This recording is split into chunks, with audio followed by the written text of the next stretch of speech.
Hi there guys, got a video here for you today on a new project rifle that I'm going to be bringing to the channel.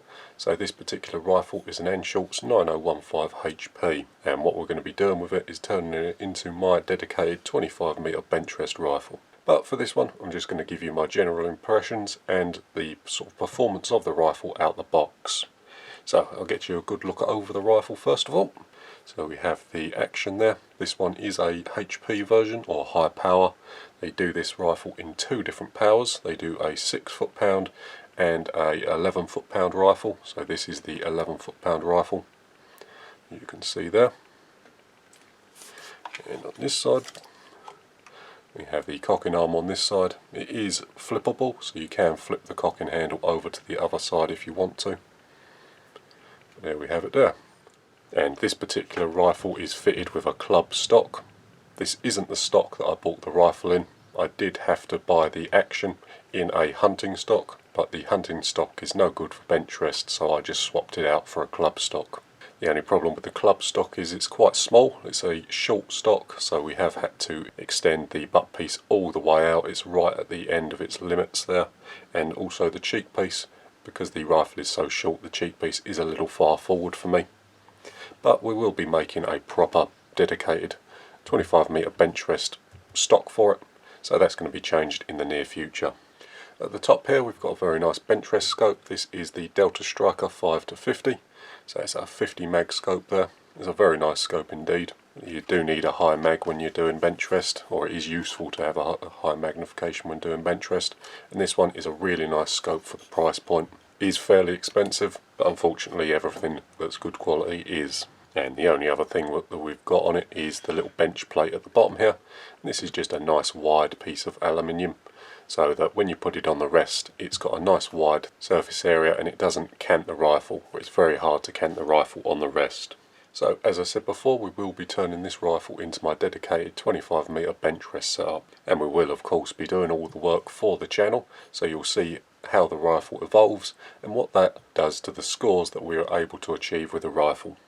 This one, however, is just a benchmark, how it came out of the box and what it shot like straight from the factory. We'll take a look at the groups very shortly. I just wanted to point out a few things on the rifle that I like and that I dislike. So the main problem with these straight out the box is the cylinder. So the cylinder has no quick fill on it.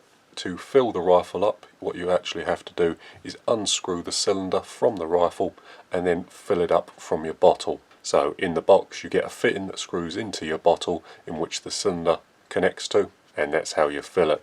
So it is a bit of a pain, if I'm honest. I am going to be making a nice quick fill for this.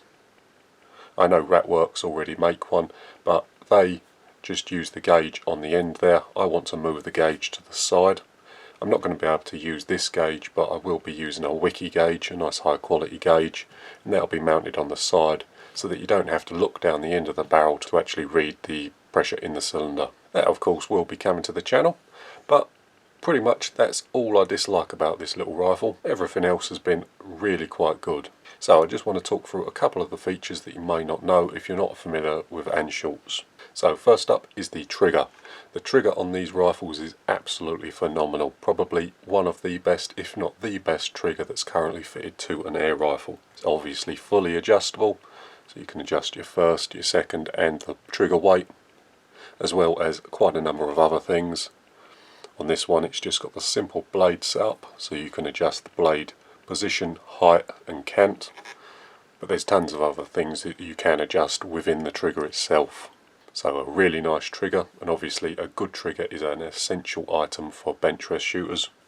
Next up we'll take a look at the action. So if we look on this side, this rifle is fitted with a stabilizer.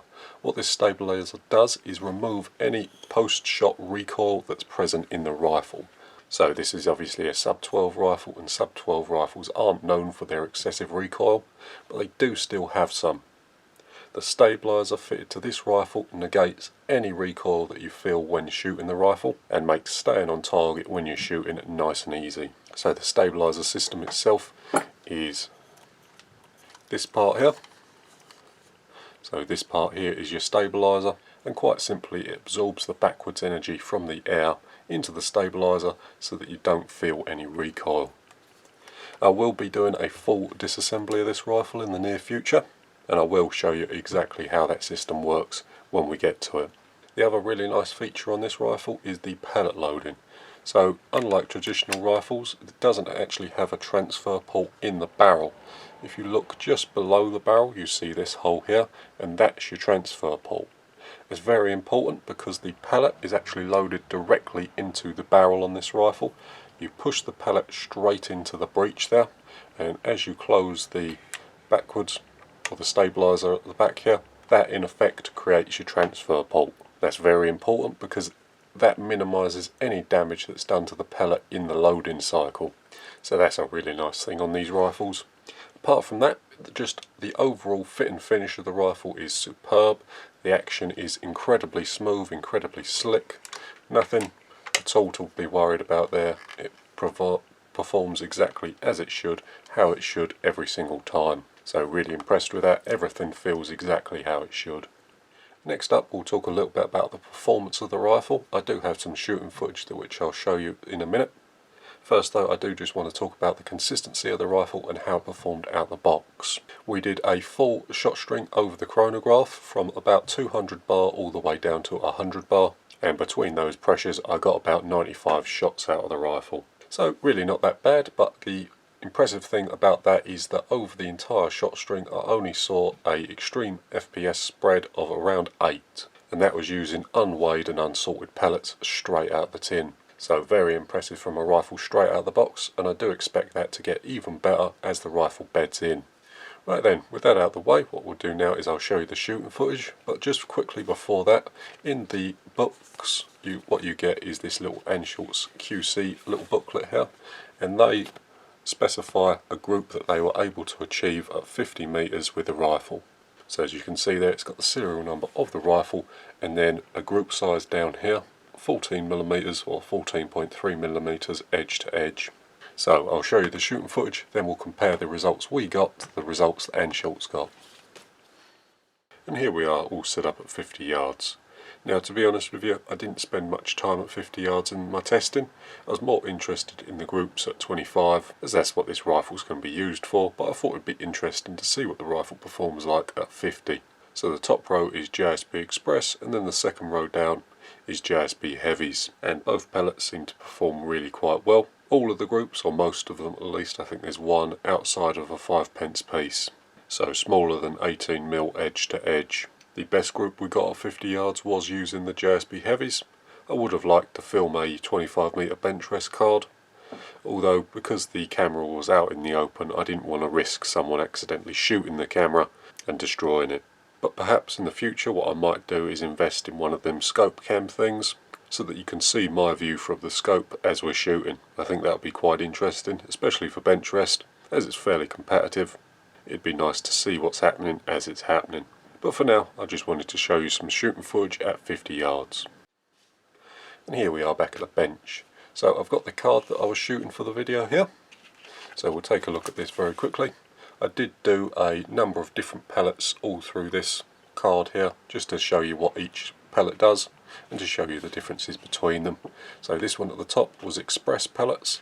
This second one down was JSB Heavies 5.1 head size. This one here, or this row here, was JSB Heavies 5.2 head size. This one here was Schultz, and then this one here was H&N's. Quite mixed results with the H&N's. We did get some rather random groups, but then some very good groups, so it's hard to sort of evaluate that as a pellet choice.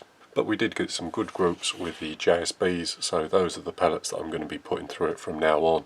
If we look, we saw the Heavies did provide us with the tightest 50 yard group, although the Express were very consistent, that we see up here. So if we measure this group here, turn the calipers on, get around probably an 11.5mm group edge to edge. So you can see that there, 11.5 edge to edge. And if we look at the Anschutz booklet there, we see a 14.3. So very close indeed. We was able to match or better the results that Anschutz claimed to get, so very impressive there. And overall the rifle performed exactly how I want it to at 50 yards. Although if I'm honest, I'm not too interested in the 50 yard results, it's more on the 25 metre results. Speaking of 25 metres, here's a 25 metre bench rest target that I've done. So this was the first week that we've actually shot the rifle, so the results are probably a little shaky as we do need to get some practice or trigger time with the rifle, but I'm quite happy with the first week of the results. So on this card I did score a 246 with 14 X's, although we're not doing this to competition standards or anything like that, so you might disagree with one or two of the X's there, but we're not really competing, so it doesn't matter. We'll take you through the targets there. We got a 9 to start off with, 10, a 9, 10, X. We don't see any of the X ring there, so we call that an X.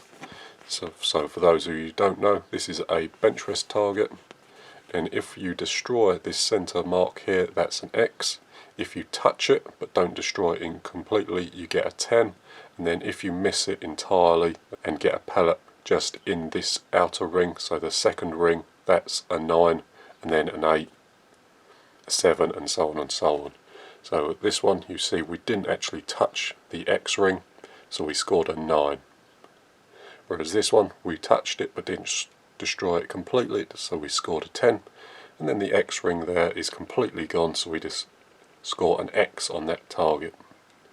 So that's just a quick overview of the rules. Hopefully you can sort of see where we're going. Again, this is the first week out with the rifle, so the results aren't perfect, but I am quite happy with how it performed straight out the box. See, that's one of them X's that you might be a little dubious about, as there is potentially some blue still showing there on the X ring, but I've called it an X just to sort of, because I'm the one scoring the card. But there we go.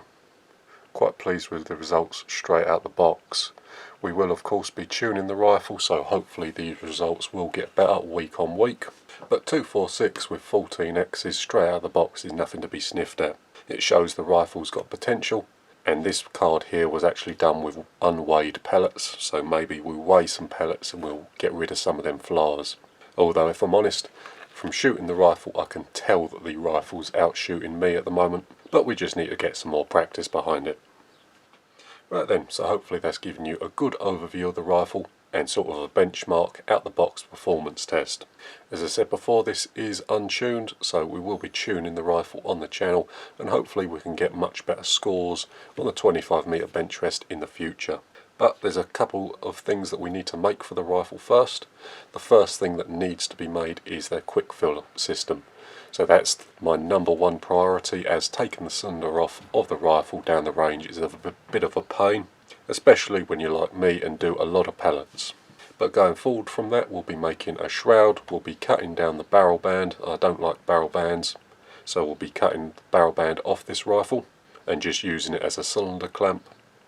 We will be having a look at the block, machining out the plenum, and overall doing a few nice little upgrades to the rifle, but we'll be going through each and every one of them really nice and in detail on the channel. But for now guys, thanks for watching, and I'll see you in the next one.